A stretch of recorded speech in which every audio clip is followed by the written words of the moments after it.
सभी साथियों को राम राम नमस्कार। उम्मीद करता हूं आप सभी बहुत ही बढ़िया होंगे। इस वीडियो में हम बात करने वाले हैं यूपी पुलिस में होमगार्ड की नई भर्ती के बारे में। तो आपको बता दें कि इसके बारे में पहली बार कुछ ऐसी डिटेल्स निकल के आई हैं जो अब तक निकल के नहीं आई थी।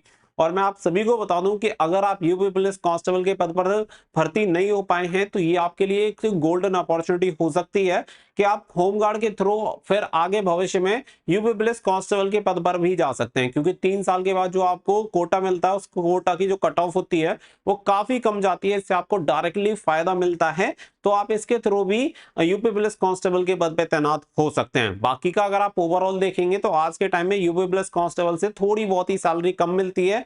इसके अलावा काफी सारे फायदे भी हैं जो कि आपको यूपी पुलिस कांस्टेबल में नहीं मिलेंगे लेकिन आपको होमगार्ड में मिलेंगे।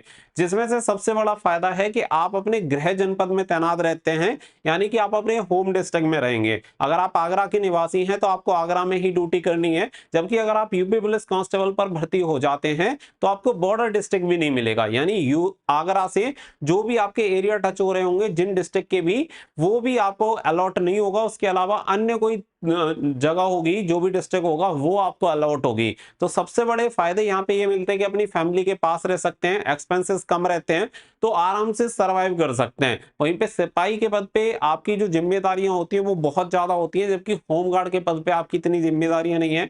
एक फिक्स टाइम है, उसमें ड्यूटी करनी है और घर जाना है, उसके बाद कोई भी आपको नहीं छेड़ेगा। लेकिन 24 घंटे वाली ड्यूटी आपको यूपी पुलिस कांस्टेबल में देखने के लिए मिलती है। तो अगर आपके दिमाग में ये चीज है कि भाई होमगार्ड की पोस्ट है, इसमें जाने में क्या फायदा है, जमाना ये कहेगा वो कहेगा, जमाना कुछ नहीं कहेगा। जब आप भूखे मरेंगे तो आपके ऊपर हंसेगा जमाना। तो दुनिया को छोड़ो, अपनी देखो, अपने परिवार का देखो कि भाई कैसे हमें मैनेज करना है, आगे किस तरीके से बढ़ना है। तो अपने परिवार के बारे में और खुद के भविष्य के बारे में सोचते हुए आगे बढ़ना है, ना कि इन सारी चीजों में कोई होमगार्ड वगैरह। नौकरी है, दुनिया बेलदारी कर रही है, कोई मजदूरी कर रहा है, उससे 1000 टाइम बेटर है ये नौकरी अगर आपको मिलती है तो। अब बात कर लेते हैं, देखो आपकी जो होमगार्ड की भर्ती है इसके बारे में एक चीज अनाउंस हो चुकी है कि 44,000 पद यहाँ पे आप सभी के होने हैं। और सबसे पहली बार ये डिटेल निकल के आई है कि इसमें 18 से 45 साल का आपका एज क्राइटेरिया रहेगा। तो एज क्राइटेरिया बहुत ही लाजवाब है। और मैं आपको बता दूं, पूरे भारत में आप कहीं से भी बिलोंग करते हो आप इस वैकेंसी के लिए अप्लाई कर सकते हैं। आगे बढ़ते हैं तो देखो यहाँ पे आप देख सकते हैं अवसर। सिपाही भर्ती परीक्षा की तर्ज पर होगी लिखित परीक्षा और साक्षात्कार।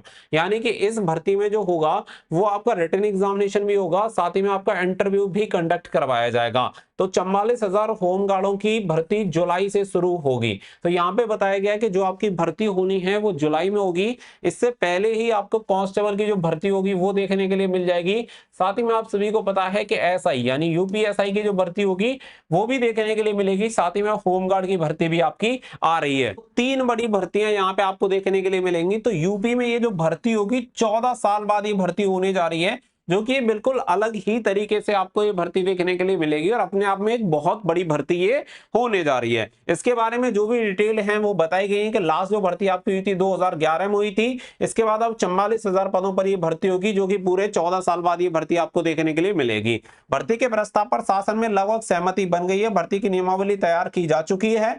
हाई स्कूल पास होने के साथ ही उम्र 18 से 45 साल मानक रहेगा। महिलाओं को 20% आरक्षण मिलेगा और साथ ही में इस बार 15 लाख से अधिक आवेदन आ सकते हैं। होमगार्ड मंत्री धर्मवीर प्रजापति ने इसकी तैयारियों को लेकर मुख्यालय के अफसरों के साथ बैठक की है। कुछ बिंदुओं पर सहमति के लिए प्रस्ताव शासन भेजा गया है। सूत्रों के मुताबिक संशय है कि सभी 44,000 पदों पर भर्ती एक साथ कराई जाए अथवा 2 चरणों में पूरी हो। इसी साल 60,244 सिपाही भर्ती परीक्षा बिना विवाद हो गई। इस पर ही निर्णय लिया जा रहा है कि होमगार्ड जवानों की भर्ती मुख्यालय स्तर पर हो। कैबिनेट की मंजूरी के बाद भर्ती विज्ञापन जारी होगा। होमगार्ड की मृत्यु पर आश्रितों को नौकरी बीमा कंपनी से एएमयू होने से परिवार को 35 लाख रुपए भी मिलते हैं।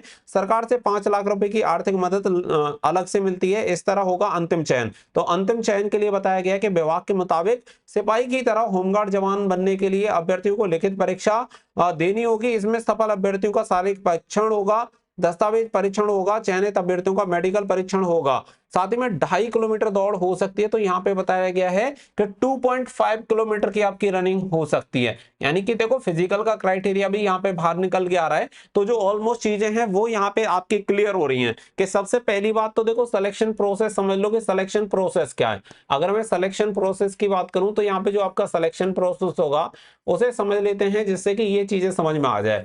सबसे पहला होगा आपका रिटन एग्जामिनेशन, और रिटन एग्जामिनेशन को क्वालिफाई करने के बाद फिर आप सभी का होगा फिजिकल एग्जामिनेशन, और फिजिकल एग्जामिनेशन कंडक्ट हो जाने के बाद फिर आप सभी का होगा यहाँ पे डॉक्यूमेंट वेरिफिकेशन, और डॉक्यूमेंट वेरिफिकेशन के साथ ही बताया जा रहा है कि इसमें इंटरव्यू भी ऐड किया जा सकता है। हालांकि इसकी अभी तक पुष्टि नहीं हुई है कि कंफर्म होगा या नहीं होगा। और 5वें नंबर पे होगा आपका मेडिकल एग्जामिनेशन। तो ये सभी स्टेज से होकर आप सभी को गुजरना होगा होमगार्ड की भर्ती में सम्मिलित होने के लिए। तो सबसे पहले आपको सिलेक्शन प्रोसेस समझ में आ गया कि कौन कौन सी स्टेज होगी। इसके अलावा यहाँ पे जो क्वालिफिकेशन की बात करें तो क्वालिफिकेशन भी आपकी क्लियर कर दी गई है, क्योंकि इसकी जो नियमावली है वो अब तैयार हो चुकी है। पहले संशय था कि 10th पास होगा या 12th पास होगा, तो अब क्लियर हो चुका है कि आप 10th पास होने चाहिए। अगर आप 10th पास हैं तो आप इस वैकेंसी के लिए फॉर्म अप्लाई कर सकते हैं। केवल 10th पास क्वालिफिकेशन आपकी मांगी गई है। इसके अलावा एज क्राइटेरिया काफी बढ़िया है, ऑल ओवर इंडिया से कैंडिडेट अप्लाई कर सकते हैं, और एज क्राइटेरिया 18 से 45 साल के बीच में आपका होना चाहिए। अगर आप ओबीसी या SC ST कैटेगरी से आते हैं तो आप 18 से 50 साल तक इसके लिए फॉर्म अप्लाई कर पाएंगे। तो एज क्राइटेरिया बहुत ही बढ़िया है, आराम से आप इसके लिए फॉर्म अप्लाई कर सकते हैं। मेल कैंडिडेट भी अप्लाई कर सकते हैं और फीमेल कैंडिडेट भी अप्लाई कर सकते हैं।